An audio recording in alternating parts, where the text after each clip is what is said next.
First comic coming to the stage.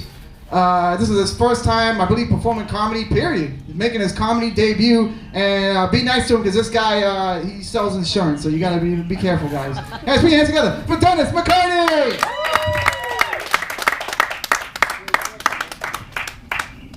Real mic, wait a second.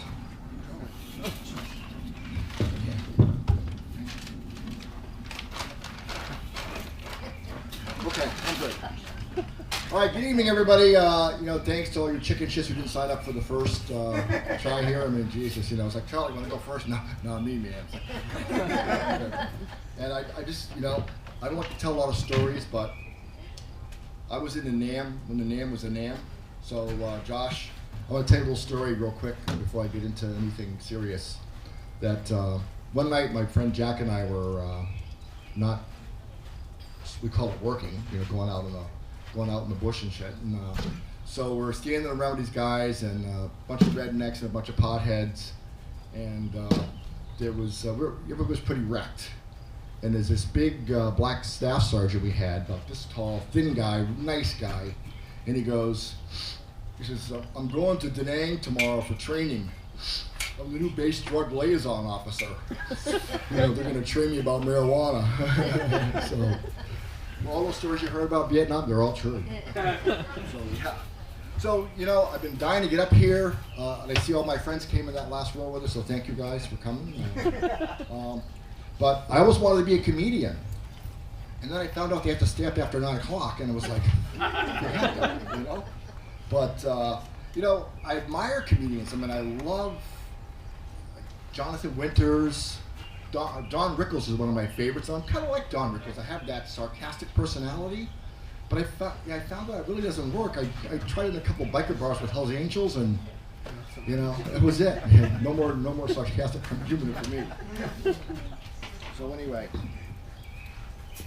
and if you don't laugh, I'm gonna be out there selling insurance after. So make sure. So by the way, this is a great strategic location because I can see now all the adjusters from Africa can come over and get drunk in the morning before they go to work, so they can sit there all day and go, no, you're not covered, and then go after and celebrate at night, right?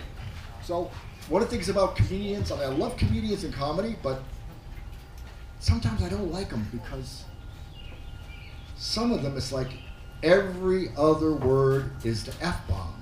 F this, F that, and I'm thinking, dude, can't you write any decent material? You have to swear all the time? Filthy fuckers. I know, huh?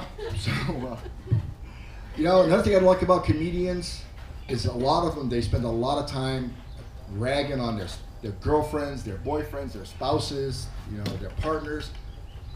And I think, that's kind of rude, don't you? I mean, I don't let it stop me, but I think it's rude. So speaking of girlfriends, I have a wonderful, lovely girlfriend back there, and she's part of the reason I got into comedy because anytime I say anything, she laughs. Doesn't matter what it is. So she's wonderful. She's so optimistic. It's almost too much. I mean, she's so optimistic that if she was on death row, walking down to the electric chair, and she looked out the window, and she saw it was a clear day, she'd go, good. No thunderstorms, we're gonna have power. I better be careful, I'll be walking home tonight. But she also says all this weird crap like, I'm leaving in the morning, she goes, don't fall down the stairs. I'm glad you told me because I was thinking about it. Don't have an accident. In fact, on the way today, she goes, don't hit the guy on the motorcycle. Well, you spoiled all the fun. I was gonna clock him. I mean, Jesus, It's like, where does that stuff come from? But she is a lovely lady, and she's now living with me in my little tiny apartment because she's building a new house. And so she's kind of a pack rat. I mean, she saves everything. And her children have been saying, Mom, get rid of that crap. We don't want our first, report card. We don't want our finger painting things. I mean, she saves everything. Like the first diaper with the poop still in it, and her son's first condom. I mean, it's just like, I am going to be walking home tonight. But she is a lovely lady, and so I bought her that book. That book by Maria Kondi, the magic of tidying up. She's this little Asian lady she's like 18 or 19 years old. She has all these videos on YouTube about how to fold your socks and all this stuff. So I bought Doreen the book, and she started reading it. And it's like, she reads it, and she goes, you know, in the book it says, if it doesn't bring you joy, trash it. I got home that night, my clothes were in the driveway. Anyway, I will sell you insurance if you don't.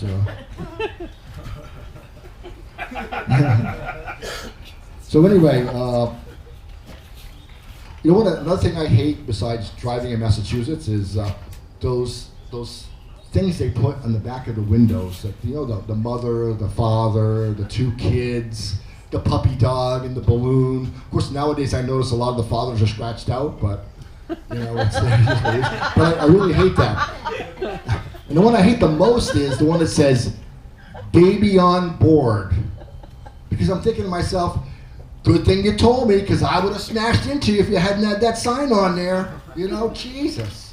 But I think we should get a new one for the back of the vehicles, and vans particularly. And I think you should get it when you renew your license, and it should say "moron on board," because a lot of these ways people drive are just unbelievable. We could go all day on driving, but we're not going to do that because I think my insurance people are listening. They've probably got microphones here everywhere, so we don't talk about that. But I don't want to keep you going all night long, but I wanted to, you know, with all the traffic issues and all the things going on in America right now, one of the big things and big pushes is for mindfulness, to get in touch with yourself.